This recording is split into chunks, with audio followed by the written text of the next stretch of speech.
Bismillahirrahmanirrahim. Assalamualaikum warahmatullahi wabarakatuh. Waalaikumsalam. Ya, alhamdulillah kita dipertemukan oleh Allah Subhanahu wa taala di acara rutin kita setiap pekan. Jadi insya Allah acara ini sudah berjalan yang 4 kali, ini yang kelima, insya Allah nanti ke-6 pekan depan, pokoknya kita buat konsisten setiap pekan.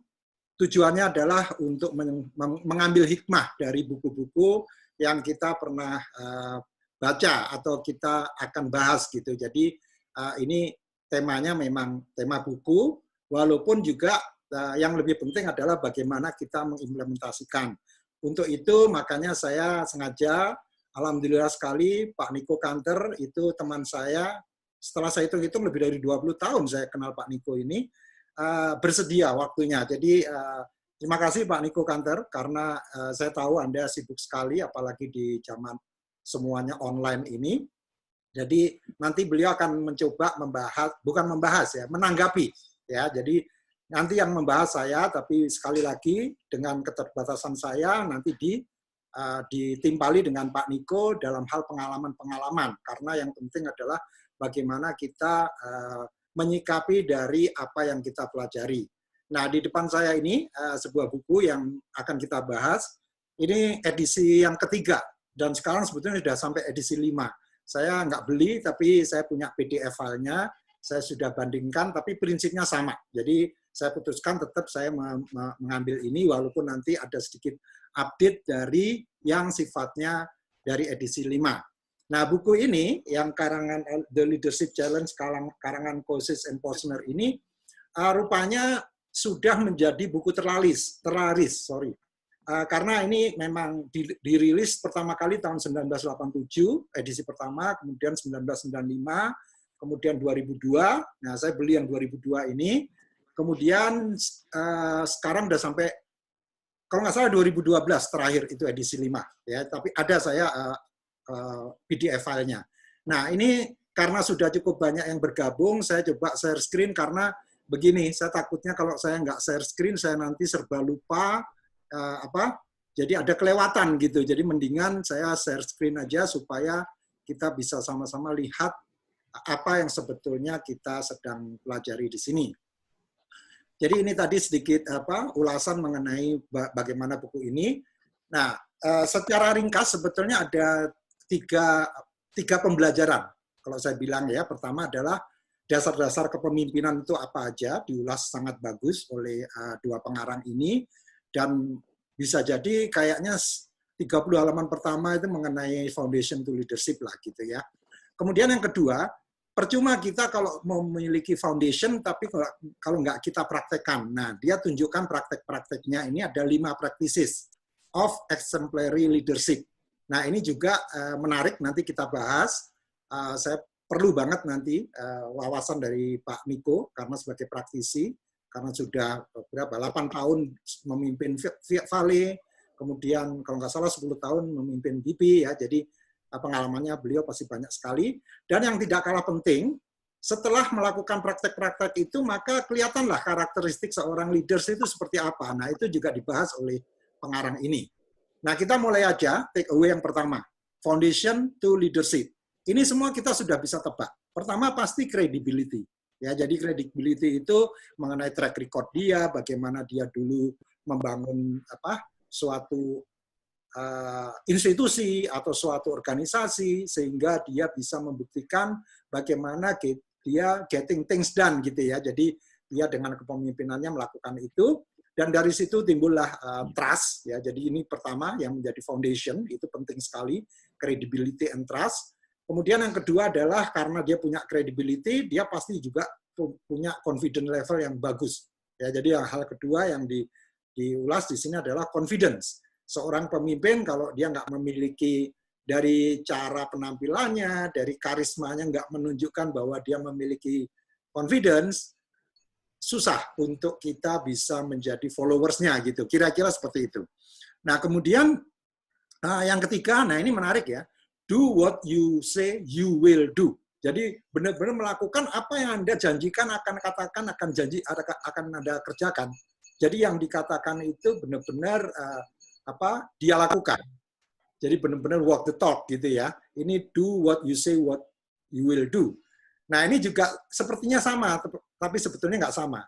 You have done what you said you have done. Jadi andai kata Anda sudah mengatakan sesuatu, ya memang Anda telah melakukan itu gitu. Jadi tidak sebetulnya belum melakukan, tapi Anda sudah mengatakan bahwa Anda sudah melakukan gitu. Jadi ya jadi nggak honest gitu ya. Nanti ada kejujuran di saat kita membahas take away yang ketiga. Tapi intinya 4 hal ini merupakan foundation to leadership. Nah, kalau sudah memiliki dasar-dasar itu, bagaimana dong prakteknya? Nah, si 2 penulis ini ternyata dari pengamatannya dia dari beberapa negara, jadi dia pengamatannya di edisi pertama itu cuma 12 negara, kemudian berkembang menjadi, kalau nggak salah, 18, dan akhirnya 20, dan seterusnya. Saya lupa yang kelima berapa negara.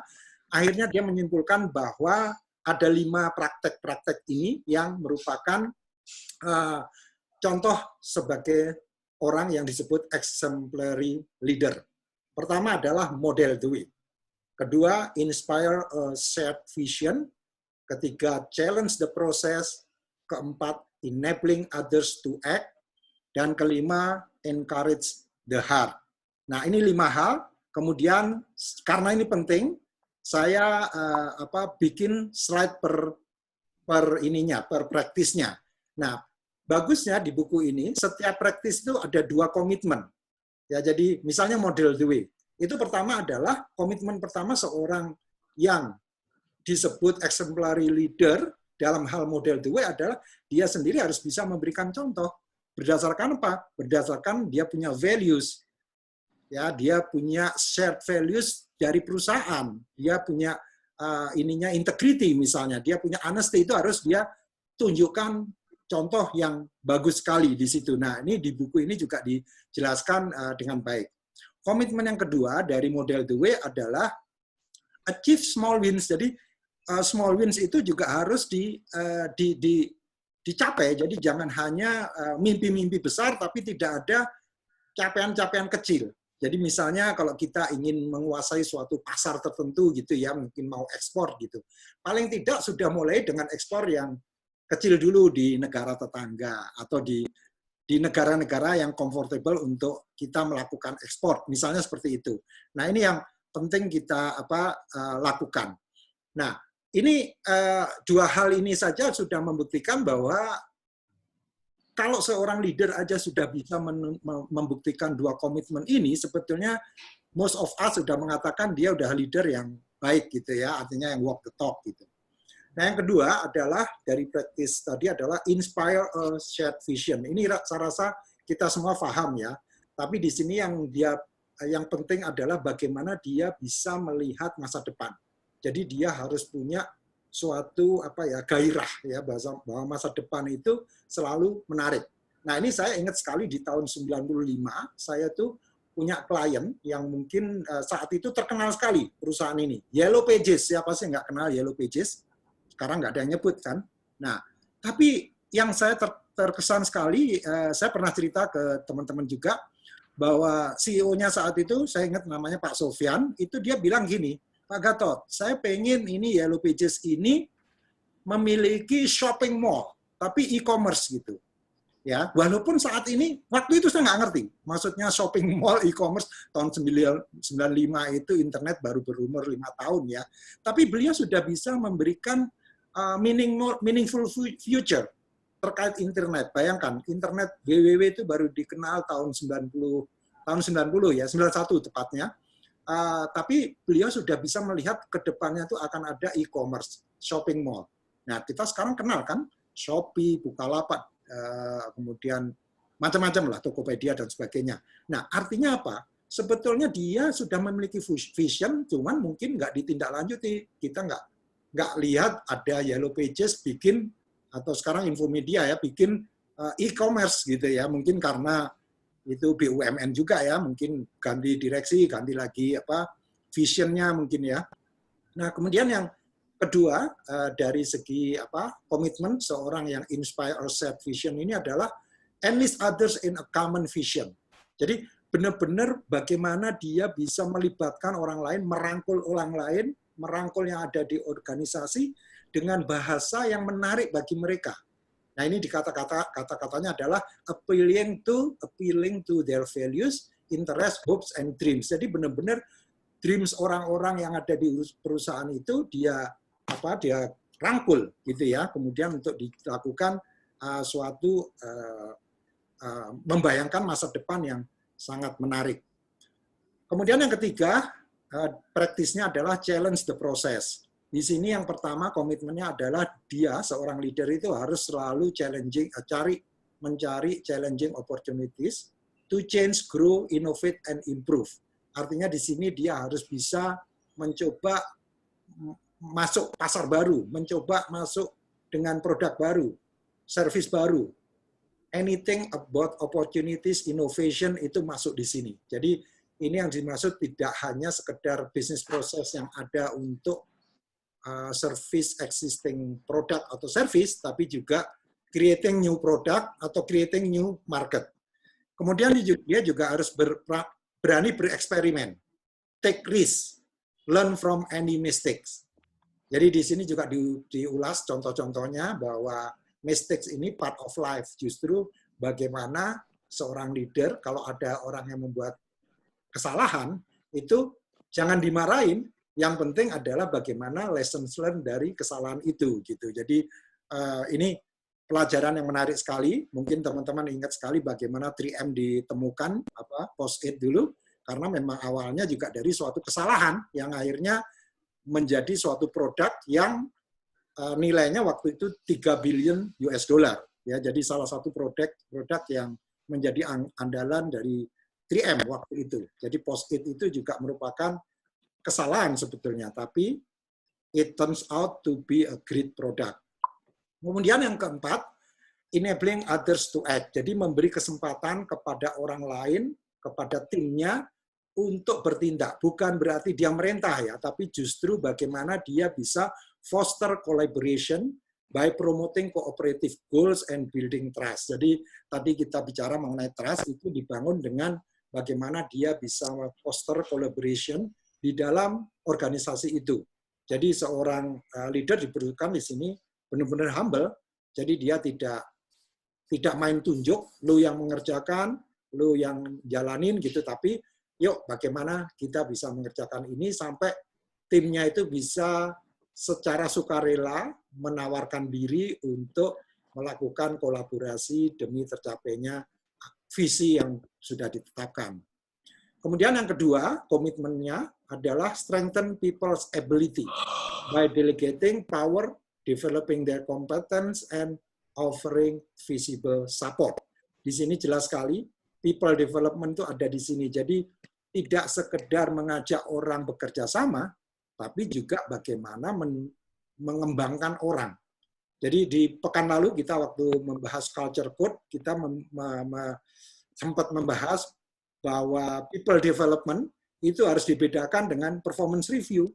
Bahkan, kalau nggak salah saya sempat mengatakan orangnya harus berbeda. Yang melakukan performance review sama people development itu orangnya harus berbeda. Karena kalau performance review itu cenderung melihat masa lalu. Sementara people development itu melihat masa depan. Jadi beda sekali gitu. Jadi itu sudah kita bahas di pekan lalu ya, menarik sekali dan sampai saya share halaman dari buku itu ke beberapa teman yang ikut di acara ini. Terakhir yang tidak kalah penting adalah ini masalah sentuhan ya. Jadi bagaimana seorang leader bisa menyentuh hati timnya, encourage the heart ya. Jadi benar-benar bagaimana dia bisa menyentuh dan orang itu merasa bangga menjadi bagian dari tim leader tadi gitu ya. Jadi dari anggota tadi dia benar-benar merasa bangga. Recognize individual contribution to the success of the project. Jadi artinya di sini benar-benar perhatiannya pada individu. Jadi benar-benar individu yang kontribusi itu langsung diberi apresiasi ya kalau perlu di depan publik biar dia semakin bangga gitu. Yang terakhir, ini ada lagunya, Celebrate, don't you wait, never hesitate. Kalau angkatan Anda, angkatan saya pasti pernah tahu tuh lagu itu, lagunya Lake kalau nggak salah. celebrate team accomplishment regularly. Jadi seorang leader jangan sampai tidak pernah merayakan kemenangan walaupun kecil. Walaupun kemenangan itu tadi kita sudah membahas small wins ya, itu belum mencapai kemenangan yang puncak. Jadi baru ekspor di negara tetangga, baru ekspor kecil-kecilan gitu ya. Itu tetap harus celebrate karena dari situlah dia bisa menyentuh hati timnya. Jadi ini menurut saya penting sekali. Jadi 5 hal inilah yang merupakan praktek-praktek leadership dari exemplary leader. Kemudian di masing-masing 5 itu ada 2 komitmen. Jadi semuanya disingkat di situ. Kemudian yang terakhir, take away yang ketiga adalah characteristic of leaders. Jadi setelah melakukan praktek tadi, kelihatanlah karakter leader itu apa saja, dan menarik sekali. 2 hal yang pertama ini, honesty and forward looking ini, ternyata oleh si 2 pengarang ini merupakan top 4 ya, ada 4 hal yang penting yang merupakan karakteristik of leaders, dan itu istilahnya across countries. Jadi di beberapa negara itu urutannya ya selalu ini, honesty, forward looking, kompeten, sama inspiring. Jadi 4 hal ini sebetulnya yang ada tabelnya, tabel 1.2 itu mengenai begitu pentingnya honesty. Jadi hampir semua negara, bukan hampir, semua negara kecuali Jepang, honesty itu di Jepang hanya nomor 2, tapi yang lainnya Amerika, Kanada, Meksiko, semuanya itu honesty itu nomor 1. Kenapa Jepang kok tidak ada honesty-nya nomor 2? Karena kalau kita lihat memang kebanyakan orang Jepang honest ya, kebanyakan ya, yang saya tahu kebanyakan mereka jujur gitu. Sehingga bagi mereka kejujuran nggak perlu lagi dipermasalahkan, sehingga bukan nomor 1 lagi gitu, nomor 2, cukup nomor 2. Yang nomor 1 justru forward looking kalau orang Jepang. Kemudian kompeten, inspiring tadi sudah saya sebut. Kemudian pioneers, jadi pioneers ini terkait dengan tadi challenge the process. Kemudian dream big, jadi dia seorang leader harus punya impian yang besar, yang tadi saya cerita Pak Sofyannya Yellow Pages. Caring about people, ini semua merupakan hal-hal yang merupakan karakteristik dari leaders, dan tidak kalah penting adalah exploring the unknown, artinya dia harus berani mencoba mengeksplorasi hal-hal yang belum pernah dia lakukan. Saya lupa di buku ini ada contohnya, tapi daripada saya mengatakan sesuatu yang salah, tapi ada contoh yang menarik sekali mengenai exploring the unknown ini. Dan yang terakhir adalah creating a vision. Kalau ini nggak perlu kita bahas karena memang kita semua sudah paham bahwa seorang leader harus bisa meng-create vision supaya organisasinya bisa bergerak bersama. Nah, saya tutup dengan quote dari salah satu penulis di sini, James Cowles, pemimpin terbaik adalah pembelajar terbaik. Kepemimpinan bisa dipelajari. Ini adalah praktek dan perilaku yang dapat diamati. Ya, jadi ini menarik sekali kenapa saya pilih ini, karena memang ternyata alhamdulillah kepemimpinan itu bisa dipelajari. Karena memang ada sih beberapa pemimpin yang mengatakan bahwa kepemimpinan itu udah bawaan lahir gitu. Tapi menurut 2 pengarang ini sudah tidak zamannya kita berpikir seperti itu. Jadi memang kepemimpinan itu kita pelajari. Makanya saya semangat sekali membahas ini, dan saya ingin mendengar dari teman-teman dan juga Pak Niko terutama untuk memberikan tanggapan mengenai ini. Kemudian bagaimana kita bisa bersama-sama nanti berdiskusi. Ya, jadi itu kira-kira dari saya mengenai buku itu tadi, sambil saya meng-approve teman-teman di sini. Jadi gini teman-teman, ini hanyalah buku. Ya, jadi buku memang dibuat dari research yang bertahun-tahun, tapi yang ingin kita ambil adalah bagaimana kita mengambil hikmah dari buku ini supaya kita menjadi pribadi yang efektif. Karena di akhir buku ini dia bilang bahwa leadership is everyone's business. Jadi bukan urusannya perusahaan, tapi urusan kita semua. Karena kita kalau punya leader yang nggak kompeten, nggak kredibel, juga kita yang bermasalah, kita jadi nggak nyaman hidupnya gitu. Nah, untuk itu, untuk memancing diskusi, saya mencoba ingin bertanya kalau boleh ke Pak Niko, karena ini tamu kita, Pak Niko ini, karena dia pengalamannya udah banyak sekali ya, di Vale udah 8 tahun, kalau nggak salah memimpin BP 10 tahun, jadi dari total 28 tahun di BP kalau nggak salah. Jadi saya sudah kenal lama sekali, dan saya tahu beliau ini humble, jadi kalau istilahnya dari juru bersih sampai pimpinan perusahaan dia bisa kenal semua gitu, by name lagi gitu ya, jadi bisa bercanda dengan siapapun. Nah, pertanyaan saya sih sebetulnya mudah dan ini sangat relevan dengan Pak Niko mengenai credibility tadi, Pak Niko. Jadi credibility tadi bagaimana kita mengejawantahkan dalam keseharian kita, terutama dalam kaitan bahwa kita ini sebagai seorang leader. Maksudnya gini, mungkin Anda berpikir, oh, saya nggak punya anak buah kok, saya bukan leader. At least you lead yourself, gitu kan. Nah, sekarang saya pengen insight atau wawasan dari Pak Niko mengenai credibility. Karena credibility berkali-kali disebutin di buku ini, gitu. Jadi, menurut saya perlu Pak Niko memberikan sedikit tanggapan, gitu. Silakan, termasuk kalau ada sanggahan, Pak Niko. Oke. Pertama, terima kasih Mas Gatot. Assalamualaikum warahmatullahi wabarakatuh. Selamat pagi. Terima kasih kepada Mas Gatot yang sudah memberikan introduksi yang sedikit berlebih-lebihan sih sebenarnya. Kenalnya baru 20 tahun, terus udah lebih dari 20 tahun, udah mau hampir 30, dia bilangnya 20 tahun, tapi nggak apa-apa lah, karena usia saya maafkan juga dianya. Lalu tadi ada, ini saya mau bahas mungkin yang terakhir tadi ya, Mas Gatot bilang sebenarnya the quote yang terakhir itu bagus banget, mengenai bahwa leadership itu bisa dipelajari. We actually can learn.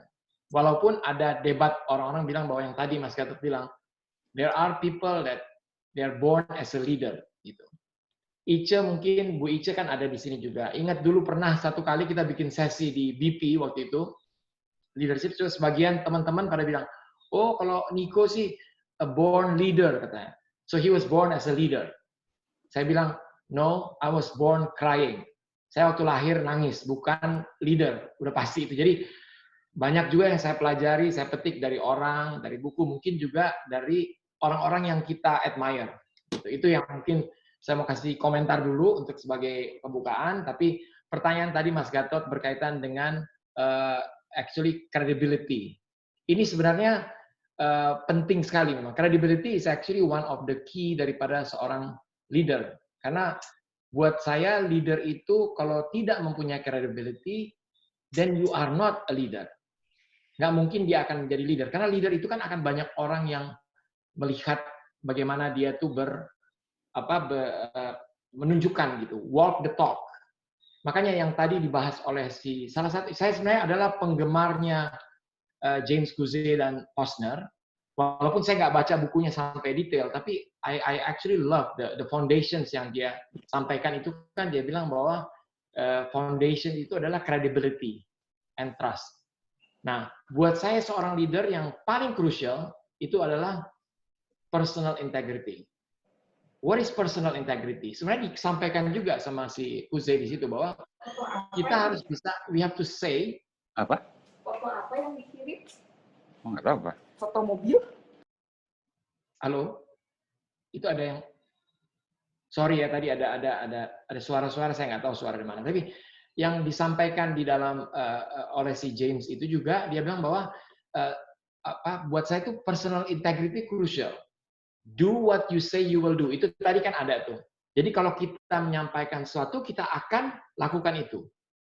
Nah, you also have to actually berani untuk menyampaikan, even berita-beritanya itu mungkin tidak begitu enak atau mungkin tidak belum tentu mengena. Tapi when you say it dengan genuine, dengan truthful, itu orang akan melihat, and that is actually credibility. Yang ketiga itu juga tadi sampaikan juga di situ kan, you have to actually deliver your promise. Jadi kalau kita udah menyampaikan bahwa kita akan mendeliver sesuatu, then we better actually deliver it. Makanya yang paling penting buat kita, do not over promising. we better actually say something that yang kita bisa deliver. And conveying the truth, no matter how hard it is, kalau kita sampaikan itu dengan tulus, dengan humble, dan dengan penuh sincerity, keikhlasan, orang akan lihat. Makanya buat saya, that is actually the big foundation. It comes to the credibility. Karena kalau tidak ada credibility, how are you going to actually, people are going to look up to you. Nah ini semua ya, kalau saya boleh saya sambung sedikit dengan apa yang di contoh-contoh yang sebenarnya disampaikan oleh James Gusey dalam bukunya. Karena dia kasih ada beberapa 5 practices. Jadi kalau kita udah punya yang namanya the basic atau the foundations of integrity sama trust, then you will get the credibility. Di sini disampaikan nih. Jadi buat saya nih, contoh yang pertama adalah modeling way. Nah, untuk menjadi seorang leader yang baik, itu sangat-sangat penting. Pertama itu saya harus define what my values are and what are my principle. Kenapa itu penting? Orang tuh mesti tahu bahwa saya punya value ini adalah gini. I will say what I believe. I also want people to actually do the same thing. Jadi kita jadi modeling buat orang. Action kita dalam modeling apa? Kita harus bisa menjawab. Jadi karena setiap hari saya bertanya dulu. Pada akhir hari saya tanya, oke, apa sih yang telah saya lakukan hari ini yang mendemonstrate my values? Value apa? Value yang that I hold dear to me. Yang saya rasakan yang paling penting buat saya. Adalah apa? The crucial things is about the integrity. To do what I say, I will do, and also to deliver what I promise. Kalau saya bisa lakukan itu, sehari saya tanya, oke, what have I done? Oh iya, saya begini, saya sampaikan. Jadi kalau saya mau menyampaikan sesuatu ke orang, saya juga akan sampaikan secara apa adanya. Tidak saya mau coba untuk menutup-tutupi. Itu yang paling, mungkin hal yang simple ya. Saya coba bahas cepat karena nanti saya lebih senang nanti kita ada question and answers. Kemudian yang kedua kan yang disampaikan oleh dia adalah mengenai inspire a shared visions. Jadi kita betul-betul tadi disampaikan Mas Gatot, kita harus bisa mengkomunikasikan kepada orang-orang yang involved. Karena kan banyak orang nih yang bekerja di beragam tempat. Ada yang dari finance, ada yang dari general service, ada yang dari bagian external affairs. Tapi mereka kita mesti bisa sampaikan bagaimana mereka actually bisa menyumbangkan, berpartisipasi di dalam visi atau yang outcome yang kita akan capai. Nah, ini dia yang paling penting. Jadi kita harus bisa membayangkan, oh ini 5-10 tahun ke depan nih, dari sekarang apa sih yang kita mau kalau kita tiba-tiba akan attend satu seremoni. Gimana kita mau memberikan satu apresiasi kepada, dapat apresiasi dari publik tentang organizations of the year. And what do you want people to say? Nah, ini kita harus bisa menginspire orang, supaya orang itu kan lihat bahwa, ini memang company, dan kita akan mengarah ke sana. Dan setiap orang, kan beragam, ada dari finance, HR, tapi semua orang akan punya stake di dalam mencapai tujuan yang kita mau capai. Nah, itu juga yang kedua tadi ya. Yang ketiga tuh kan tadi disampaikan oleh Mas Gatot adalah challenging the process. Jadi kita juga harus bisa membuat bahwa setiap orang bisa, they can make a difference. Kalau dia berani untuk step out, untuk mencari setiap kesempatan bagaimana membuat satu inisiatif, atau merubah, atau improve. Jadi kita harus berani untuk men-challenge. Jadi seminggu, at least once a week, kita mesti bertanya kepada diri kita sendiri, apa sih yang telah kita lakukan minggu lalu untuk mengimprove apa yang sudah ada, challenge the status quo. Jadi seorang leader tuh harus berani menginfluence dan juga dia men-challenge the proses yang sudah ada. Jangan merasa bahwa ini udah bagus kok, ya udah begini aja deh. Selalu harus try to find something that is continuous to improve. Nah, yang keempat tadi ya secara gamblang saya disampaikan, enabling others to act. Ini kan it is all about, tadi udah disampaikan oleh Mas Gatot, bagaimana kita berkolaborasi, bagaimana kita mengencourage tim yang sudah punya spirit dan aktif kita sama-sama, di mana kalau kita sudah mendapatkan trust, itu kan akan lebih mudah kita menjalankan ini. Kita mengenable orang. Gitu. Jadi di dalam setiap interaksi kita dengan orang, kita bertanya ke diri kita sendiri, apa sih yang saya harus buat di dalam momen seperti ini untuk membuat orang berasa mereka tuh punya power, mereka mempunyai competence, dan mereka bisa untuk melakukan, dan mereka bisa menjadi yang lebih baik. Saya sedikit ada koreksi tadi Mas Gatot bilang, memang kan untuk developing people, itu akan berbeda dengan kalau kita bicara mengenai performance. Tapi seorang leader itu memang harus melakukan dua-duanya. Karena performance management atau bagaimana melakukan performance memang melihat sesuatu yang ada di belakang, apa-apa yang telah mereka capai di belakang. Tapi pada saat yang bersamaan, kalau kita bicara mengenai developing orang, itu adalah melihat bagaimana dia mencapai this maximum potential untuk menjadi seorang yang lebih baik lagi. Nah, we have also to put together that process. Jadi memang ada bagian yang kita melihat bagaimana mereka perform in the past, tapi untuk potensial mereka ke depan kita juga harus prepare. Nah, yang terakhir tadi yang 5 di dalam buku itu juga sampaikan encourage the heart. Ini sebenarnya kita harus bisa juga catch people when they are doing the right thing by actually giving them a compliment, kita praise them, kita bisa buat satu statement bagaimana kita mau orang itu jadi lebih baik lagi. Jadi selalu kita jangan lupa to say thank you kepada orang. And it is much better that we say it too often than we actually lupa untuk menyampaikan. Nah, di bagian akhir kan akhirnya dia bicara mengenai karakter. Kembali karakter itu. Kenapa honesty itu ada di nomor 1 kata Mas Gatot? Kecuali di Jepang kita nomor 2. Tapi honesty itu kan adalah something that you will earn. Kalau orang udah melihat kita selalu consistently modeling our value kita apa? Value kita adalah integrity. By being who we are, delivering what we say, walk the talk, itu akan menciptakan credibility dan trust. Itu yang akan orang melihat kita adalah, oh, we are very honest. Karena kita nggak akan menyembunyikan. We will say something that what we believe and something that we actually do. So kalau kita lihat dari semua itu kan memang honesty itu yang paling mungkin jadi kayak yang utama lah. Jadi di dalam ulasan daripada apa yang si Mas Gatot bilang tadi. Jadi mungkin itu secara I touch small comment, tapi ya now I'm actually wanted to hear from the people, the team. Kalau ada pertanyaan, ini yang kita bahas. Karena saya juga mau belajar dari teman-teman yang lain. Itu aja Mas Gatot. Iya, luar biasa nih Pak Niko. Ini terima kasih dan kayaknya nih yang ada di sini setuju kalau Pak Niko ini bikin buku. Ya Pak, The Leadership Challenge Live gitu, based on my experience gitu.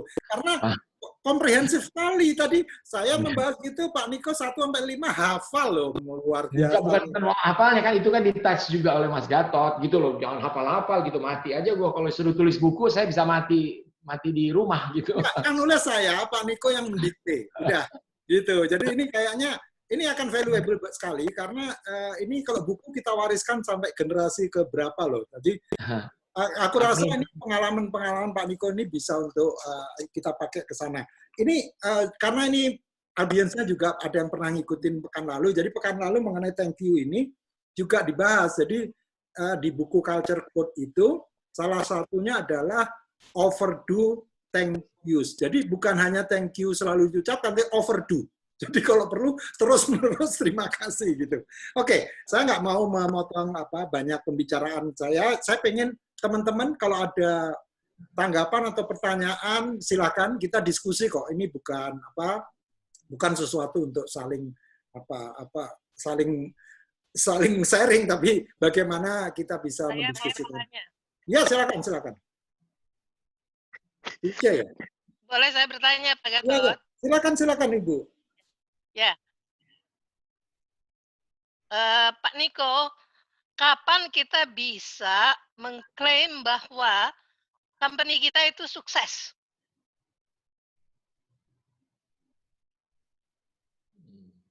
Silakan Pak Niko langsung aja. Itu aja Mas. Ya, gini, itu kan kita di dalam melihat satu performance kan biasanya ada. Kalau teorinya bilang ada scorecard. Ini Mas Gatot pasti udah menguasai sekali yang namanya scorecard itu. Tapi kalau buat saya mungkin ya, yang sukses itu adalah something yang kita lihat, Ica ya. Pertama, di dalam company itu kan biasanya banyak ada target atau deliverables yang harus kita capai. Nah, saya tuh nggak puas kalau hanya melihat bahwa satu perspektif company itu sukses adalah melihat dari satu pencapaian daripada key deliverables yang kita janjikan. Tapi saya juga selalu mau melihat the stakeholder. Nah, stakeholder ini yang sangat beragam. Jadi salah satu yang saya sebagai perusahaan ini saya mau adalah kalau dianggap sukses itu adalah bukan hanya dari internal. Yang saya malah akan lebih itu adalah kalau di eksternal view us as successful company. Nah, tolak ukur daripada yang eksternal ini yang kadang-kadang memang nggak mudah. Karena kan dia akan melihat dari satu perspektif, oh tidak cukup nih orang-orang yang pemberdayaan lokalnya nggak cukup. Nah, for us actually to be able to achieve something that is being recognized by the external stakeholders yang memang beragam, that for me is a successful company. I can claim that, okay, I'm being successful. Not only because of the internal challenges and internal targets, tapi saya justru maunya eksternal. Apalagi kita hidup di dalam di negara di mana perusahaan multinasional itu awalnya dilihat sangat penting dan baik, pelan-pelan bergeser karena adanya satu pergerakan mengenai resource nationalism. Kan kebetulan saya bekerja di oil and gas extractive industry. Dua-duanya tuh dianggap orang yang mengambil ekstrak di kita punya sumber daya alam. Jadi mereka tuh sekarang kan dengan resource nationalism, mereka merasa bahwa nggak perlu nih kita. It has to be owned by national. Nah, yang saya lagi ingin ketika adalah, no, there are some good companies, walaupun itu multinational, but they are actually bring added value and good value to the stakeholders. Itu, Cak, jawabannya, Cak. Oke. Terima kasih, mudah-mudahan puas, Bu Ija. Saya lihat tadi kayaknya Pak Rido mau bertanya, kelihatannya. Saya boleh ini. Oh, Pak Heri. Oke, silakan Pak Heri. Ya, terima kasih Pak Gatot dan Pak Niko. Tadi dari menurut saya keadaan ideal ya dari 5 itu. Tapi pada pelaksanaannya kan kita juga bisa melihat bahwa perusahaan itu berbeda jenis-jenisnya, ada yang jasa, ada produksi dan sebagainya ya. Kemudian juga ada leader yang pure leader, betul-betul dia seorang CEO yang profesional, ada juga leader yang memang dia juga owner ya begitu. Mungkin apakah itu berbeda ya dalam kaitan yang tadi 5 itu.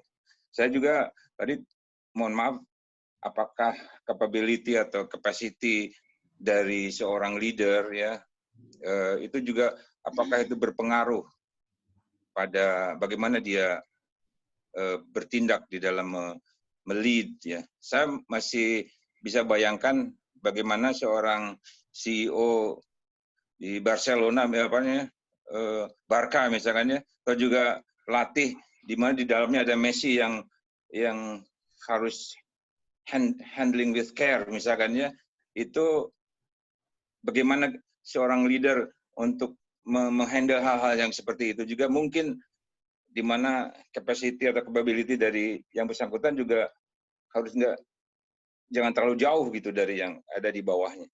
Jadi ada 3 hal tadi yang bisa saya sampaikan. Ya. Mohon ini dari Pak Niko atau Pak Mas Gatot. Silakan Pak Niko. Kalau saya mungkin ya Pak Heri, jadi memang kadang-kadang kita kan melihat, oke, dia leader, capacity dan itunya dia pasti mesti bisa berimbang lah ya, jangan kayak dia punya capacity sama itunya terlalu jauh. Tapi one thing that I actually berdasarkan pengalaman Pak ya, saya terus terang di dalam hal technical kadang-kadang dan dalam hal finance saya berasa saya jauh gitu. Saya hanya coba ambil beberapa yang sifatnya pengetahuan umum yang umum saya tahu mengenai. Tapi there's a lot of things yang saya justru nggak tahu tentang technical maupun itu. Jadi kapasiti saya itu terbatas.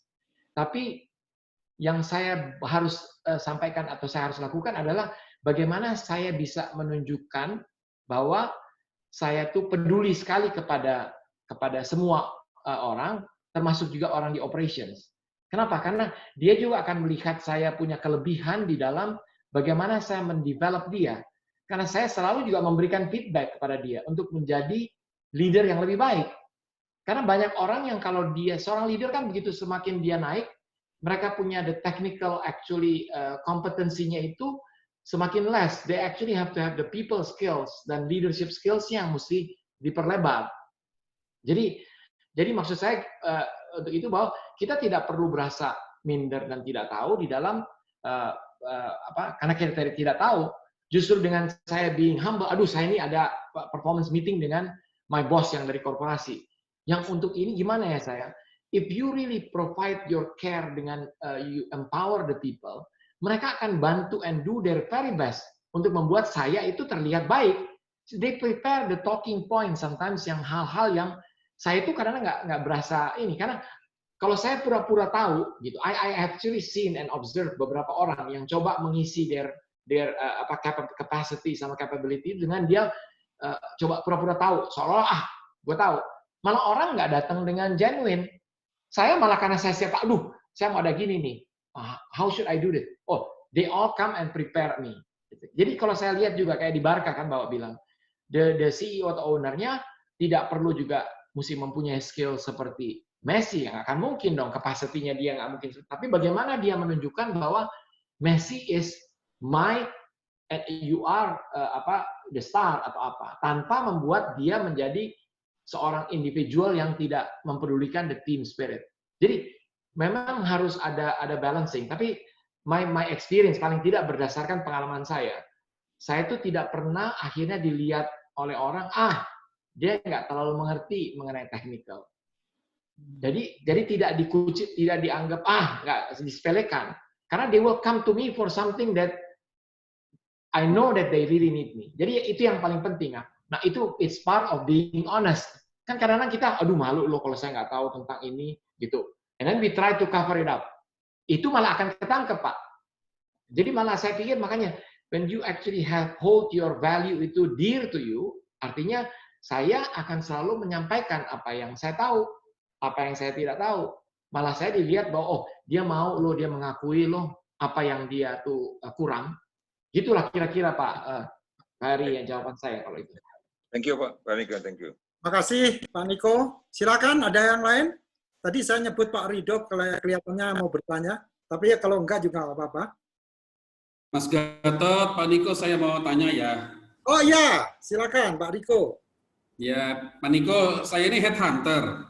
Saya udah pengalaman, udah lama lah, dulu pernah kerja sama Mas Gatot juga dulu. Tetangga juga lagi udah begitu. Jadi ini orang lama nih ceritanya. Saya mau tanya, gini loh, sebagai headhunter itu saya sudah menjalani mungkin paling kurang 3 kali krisis. Tahun 98, tahun 2008, dan krisis sekarang. Dalam 2 krisis sebelumnya, saya tidak pernah ada masalah, karena waktu itu saya masih kerja sama orang ya. Kerja sama orang berarti kan saya harus mengikuti standar bos, ya kan, KPI, sales, performance, dan sebagainya. Nah, dalam krisis ini, dalam 10 tahun terakhir, saya punya perusahaan kecil. Jadi sekarang saya punya tim, ada sekitar 3 orang yang mengerjakan pekerjaan yang sama dengan saya. Gitu. Sejujurnya ini krisis paling berat, dan paling istilahnya paling menghantam kita punya motivasi. Mungkin pada saat bersama juga karena faktor umur juga kali gitu ya. Jadi bawaannya udah mau semi retirement aja gitu loh. Nah itu bagaimana ya caranya ya, memaintain motivasi itu supaya tetap tinggi, karena biar bagaimana kalau setiap minggu saya meeting sama tim saya melalui Zoom, saya tidak bisa terlihat tidak termotivasi gitu loh. Sementara dalam hati saya bawaannya udah mager aja bahasa sekarang gitu loh, dengan situasi sekarang gitu loh. Kira-kira Pak Niko ada ini nggak, ada resepnya nggak ya kira-kira? Aduh terus terang itu memang sulit ya Pak, karena kan ada beberapa hal gitu ya kita kalau yang saya tuh alami ya, ini juga bagian daripada sebenarnya kita sebagai leader itu bagaimana kita harus boost our moral and our positivity. Kadang-kadang itu kan yang paling berat kan itu dia Pak ya. Karena when you actually want to talk to engage other people, pertama kan kita harus juga take care of ourselves. Ini yang jadi challenge, sangat-sangat berat itu ada gitu. Jadi kalau memang Bapak tuh udah penuh dengan problem sama masalah, first of all yang mesti dilakukan adalah how can you help yourself first, untuk supaya nantinya waktu bicara itu paling tidak your moral sama your energy itu sudah bisa tertangani. Karena akan sulit walaupun pakai virtual, people will actually see that, mereka akan feel that what you are experiencing. Ini yang kemarin kita, Mas Gatot sama saya dengan Ica kan kita kan sharing selalu tentang EQ ya. Kita banyak EQ is actually kita harus bisa mengenal diri kita, understanding our emotions, understanding our energy, supaya waktu kita berkomunikasi dengan orang lain we actually can choose yang mana yang kita mau ambil.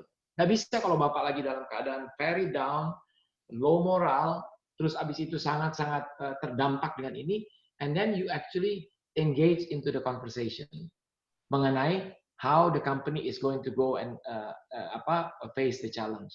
Lebih baik waktu lagi gitu, you actually expressing it dengan lebih, aduh, saya nih terus terang, dengan melihat keadaan kayak gini, kita nih, kira-kira kalian mempunyai ide-ide nggak sih yang how should we actually do this? Jadi engage them so that they become part of your solution seeking. Jadi bukan selalu come up dengan sesuatu yang ada ide yang, karena the idea should not all the time come from you. By acknowledging it, kalau kita meng-acknowledge dan kita actually share our emotion. When we are down, it's okay to feel down. Dan di-share sama orang. Karena kita selalu mau menutupi. Dan nggak lucu kalau kita menutupi, padahal kita nggak bisa. We cannot actually uplift our emotions. Jadi kelihatan nggak sincere. Nanti kusut mukanya, tapi kayak, wah, kita harus begini. Kan orang jadi malah. Tapi kan kalau orang dengar, aduh, our boss tuh dia lagi, ini dia. Then they will try to find the solution. Dan mereka juga akan terbawa, tapi jangan sampai the moral, low moral itu malah spread kepada anak-anak ini. Jadi makanya mesti selalu kita coba cari, okay, let's now find. I'm sure that we can do something. I believe ini lagi cobaan. Kan setiap masalah kan orang bilang, when you have a problem that sometimes cannot be solved, maybe it is the truth that we have to accept. Ya Tuhan lagi kasih, tapi Tuhan selalu nggak pernah kasih cobaan yang lebih berat daripada apa yang kita bisa tangani. Dan we have to have belief. Jadi mesti dibawa juga teman-teman. But I know that God will not actually give a trial to us that we cannot handle, because we all are believe in God. Jadi kadang-kadang kita mesti bawa ke spiritual. Saya terus terang nggak bisa, maksudnya mau kasih satu advice yang salah, tapi yang the best thing is actually acknowledging it. Jadi jangan kalau misalnya lagi terlalu low, terlalu down, don't engage into the virtual conversation. Jadi bilang, okay, let's reschedule the meeting ya. I have ini dia, kebetulan ada gini-gini. Jadi you have to find something that ini dia, either through spiritualism ya, dengan ini, atau dengan setelah itu ada, and then you talk to them. Tapi acknowledging your emotions itu akan lebih baik gitu, dengan positively. Sorry if I cannot help the detail ya, maksudnya bagaimana, tapi at least it will help you to some extent. Garis besarnya dapat kok Pak Niko. Saya mau tanya, bijak nggak sih kalau dalam situasi sekarang saya menyerahkan gitu ya, tampuk ke pimpinan ke salah satu dari mereka? Saya untuk begitu sebenarnya gini, it will actually be seen as you actually are giving up. Jangan. Maksudnya caranya bukan giving up, tapi misalnya gini, I'm totally actually lost now. You know, with this problem and my family, misalnya ada isu-isu yang lain apa-apa, tapi you know, anybody of you can actually help me out untuk lihat how do we do this? How should I approach this dengan baik? Kalau you ask that in a humble way, orang nggak melihat you give up. Karena kan the best thing kalau kita itu adalah yang namanya itu adalah struggling. When we struggle and we try to continue to do our best, it is already you are winning. Daripada kita tuh we give up. Karena that should be, kalau opsi itu kalau kita udah struggle and then we cannot make it, it's okay. Because there are things that in life that kita nggak selalu bisa atasi kan. Tapi kalau kita menyerah by giving it to somebody else, then it is not, I don't think it is actually a good thing. Dan nggak akan dilihat oleh teman-teman, itu adalah sesuatu yang baik. But by asking question like somebody can help me untuk ini dia supaya kita bisa sama-sama. Let's collaborate. Ini we are all equal, we are all one now. There's no like owner and then the boss here. We are all equal. Tell me whatever it is that you have in mind, and we'll do it together. Gitu. Itu lebih powerful daripada okay, I'm going to hand it over to you. Now I allow you to lead this. And mereka lihat, aduh, this leader is actually giving up and want to run away. Nggak terlalu baik lah Pak, kalau saya pikir itu, Pak Niko. Baik. Ya. Okay. Terima kasih Pak Niko. Sama. Inspirasi, terima kasih. Bagus banget nih, saya banyak belajar nih dari jawaban Pak Niko nih, karena memang kita semua kan nggak akan ada yang bisa memprediksi ya kapan kita berakhir dengan pandemi ini. Jadi memang semua bisnis terdampak, ya termasuk mungkin ininya headhunting juga seperti itu. Oke, yang lainnya mungkin dari teman-teman ada yang mau ditanyakan? Kita masih ada waktu berapa nih ya? 8 menit lagi ya. Silakan. Pak Ridho, tadi kayaknya Pak Ridho mau bertanya atau yang Belum, lain? Pak, masih menyimak, Pak. Oh, oke. Saya Pak Gatot, Assalamualaikum. Boleh nanya Pak Gatot? Ya, Mas Huda. Suhu kita semuanya Pak Gatot dan pembelajar dari Pak Niko Kanter luar biasa. Ketemu lagi setelah sekian lama Pak Niko. Iya Pak Uda. Terakhir pada waktu Change Management Excellent Debate satunya Pak Gatot. Iya. Dengan Pak Heri dan Bu Ica juga ini. Oh iya. Ingat Masih ingat saya beberapa hal banyak yang dilakukan terkait dengan leadership juga. Yang mau saya tanyakan sederhana saja bahwa yang tadi disampaikan adalah model the way. Salah satunya yang disampaikan Pak Niko tadi adalah sincerity. Nah, sincerity ini pastinya sebelumnya pasti ada banyak kepentingan di dalam menumbuhkan sincerity itu ya Pak. Pasti ada kepentingan-kepentingan kemudian baru menumbuhkan sincerity, ketulusan di dalam hal terkait dengan leadership itu sendiri. Nah, bagaimana penerapannya dan aplikasinya di dalam terkait di perusahaan bila mana atau bahkan pengukurannya lah terkait dengan sincerity itu sendiri. Terima kasih Pak Niko. Oke. Kalau saya mungkin if I understand the questions ya mengenai sincerity. Pertama kalau sincerity itu sebenarnya itu yang that should come naturally ya. Makanya sincere, tulus, apa adanya. Nah yang saya bilang tadi kan modeling itu yang disampaikan oleh itu adalah kita pertama harus bisa menunjukkan kepada orang-orang, sharing kepada orang-orang mengenai our value. Value kita apa? Yang tadi value-nya pertama adalah harus bisa trust, harus bisa sincere, tulus. Karena itu saya pikir nggak ada yang bisa, yang mengukur sincerity itu adalah your own heart. When you do things dengan sincerely, it means that you are not expecting anything in return. Bapak tuh nggak mengharapkan sesuatu yang akan kembali balik ke mendapatkan gain. Jadi waktu saya doing this, jangan gini, oh saya doing this karena saya mau orang-orang ini menjadi hormat dan itu pada saya. Bukan, you are doing this karena this is you, this is my value. Jadi tidak ada harapan, jadi tanpa pamrih itu loh. Jadi makanya saya agak bingung dengan kayak mengukurnya. Yang mengukur nanti adalah orang akan melihat sincerity nggak bisa dibohongin gitu. This guy is sincere. Dia tuh apa adanya. He's not going to actually cover up. Karena apa? Kalau saya tuh punya agenda, then I'm not being tulus. I'm not being sincere. Karena di agenda yang akan mendrive my behavior. Itu yang saya pikir yang makanya saya bolak-balik bilang crucial itu karena kalau sincere itu dengan sincere, benar-benar sincere, tulus dan ikhlas, itu tidak mengharapkan suatu in return. Artinya apa? Measurement-nya nggak saya, oh ya saya mau begini supaya saya terlihat sincere. Itu udah punya agenda yang nggak jelas. I'm being myself is because it's me. It is my value. Bukan karena saya mau dinilai ada penilaian sincerity.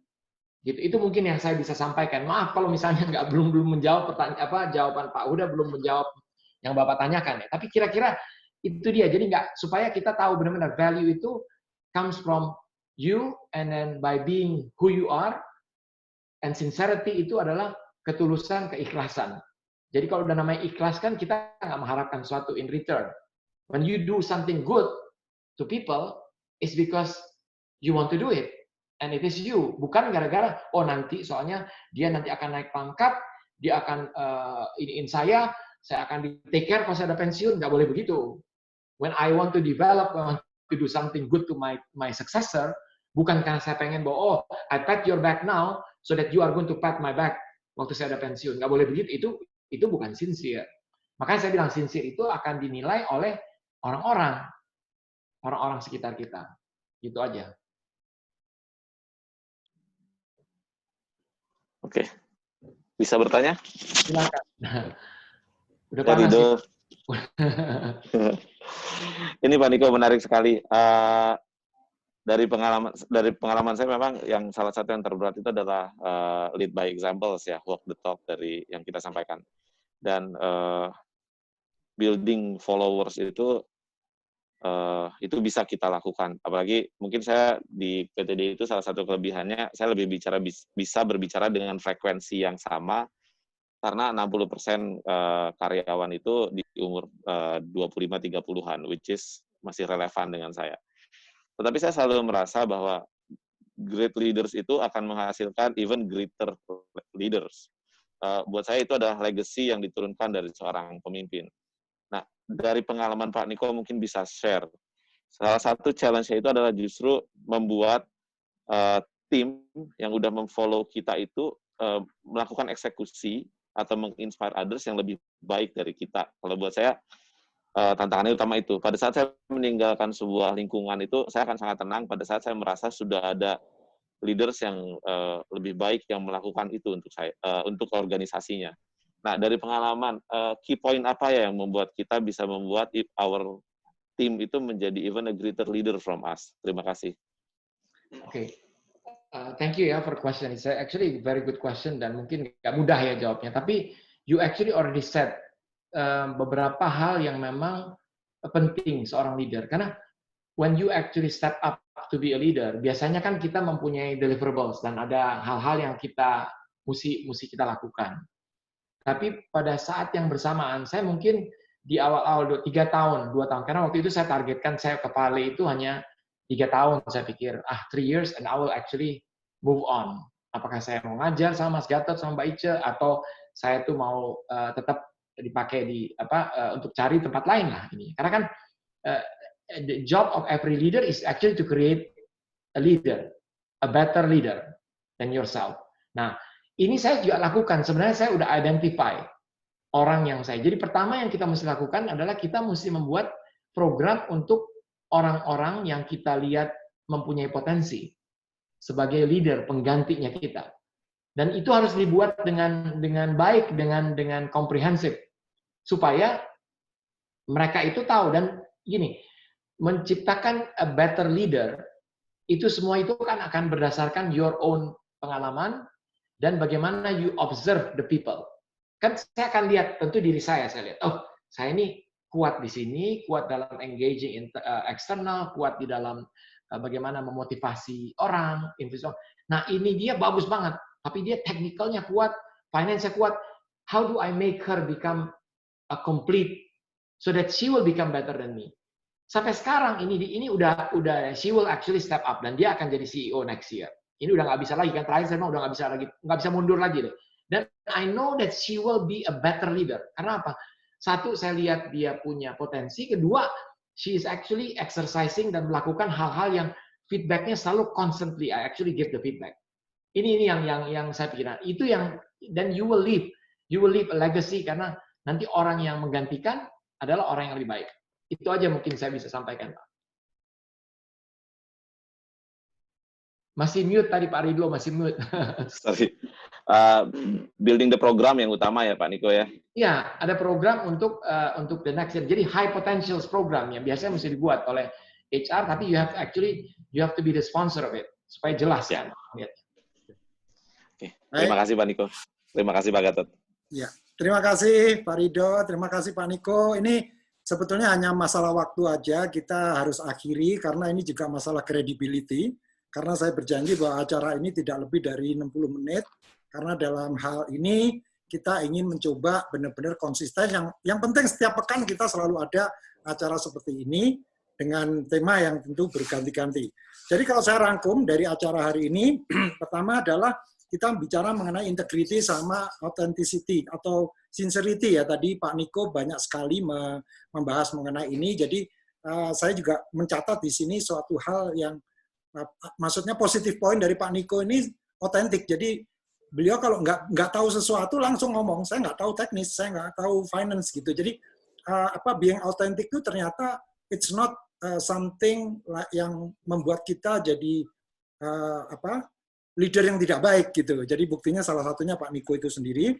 Kemudian yang kedua adalah terkait tadi bagaimana kita bisa ini pertanyaannya Pak Henrico tadi, memotivasi tim kita. Jadi jawaban Pak Niko tadi bagus sekali saya catat adalah first you have to motivate yourself. Jadi pertama harus kita dulu yang merasa termotivasi, jangan sampai tim merasa bahwa kita sendiri nggak termotivasi gitu. Jadi ini pelajaran yang menurut saya penting sekali. Kemudian yang juga saya catat di sini adalah yang ketiga adalah mengenai sebetulnya tadi terkait dengan pertanyaan Bu Ijam mengenai sukses, yang mana sudah dijawab dengan Pak Niko, tapi saya tambahkan di sini dengan pertanyaannya Pak Rido, karena menurut saya bagus sekali bahwa at the end kita tuh bisa dibilang sukses, baik secara organisasi maupun diri kita sendiri, when we can create a better leader. Maksudnya better ini adalah ya lebih baik dari kita. Tadi kata-katanya Pak Rido gitu. Jadi ini menurut saya 3 hal yang saya rangkum dari diskusi kita. Jadi terima kasih atas partisipasi Anda semua selama 1 jam ini di acara bedah buku bisnis yang kelima ini. Yang kita bahas adalah The Leadership Challenge, dan insya Allah nanti kita akan bahas lagi. Kalau perlu buku ini kita bahas lagi, nanti akan kita bahas lagi spesifik, misalkan model The Way, atau mengenai yang ketiga, challenge the process. Ya, karena memang leadership nggak akan ada habisnya. Atau kita bahas buku lain tentang leadership juga, bisa jadi seperti itu. Silakan nanti usulkan lewat WA supaya kita bisa segera putuskan. Demikian, saya tutup acara ini, dan sekali lagi terima kasih. Saya mohon maaf kalau ada kesalahan dari saya, baik kata-kata, ucapan, maupun contoh-contoh yang kurang tepat. Dan juga terima kasih kepada Pak Niko Kanter yang sudah meluangkan waktu untuk bisa bersama-sama kita. Wassalamualaikum warahmatullahi wabarakatuh. Waalaikumsalam. Waalaikumsalam warahmatullahi wabarakatuh. Thank you. Terima kasih banyak ya. Terima kasih banyak Pak Niko. Sampai jumpa. Terima kasih Pak Gatot, Pak Niko. Ya, mari Bu Eni. Pak Eri, makasih Pak Eri. Yuk semuanya. Terima kasih Pak Niko. Ya, thank you. Ya, makasih Pak Niko. Terima kasih Pak Gatot. Oh iya, ya sama-sama Mas Kadar. Saya mohon maaf nih lagi aktivitas ini Pak. Oh iya, ya nggak apa-apa. Video. Yang penting sehat lagi ya Pak Kadar ya. Siap. Alhamdulillah. Baik. Oke, Terima kasih Pak Gatot, Pak Niko. Ya, Ibu Terima kasih. Helen, terima kasih sudah bergabung. Gatot, kita stay dulu ya sama itu? Enggak? Sama Kenapa? Ica. Kita mau stay sama Ica sebentaran.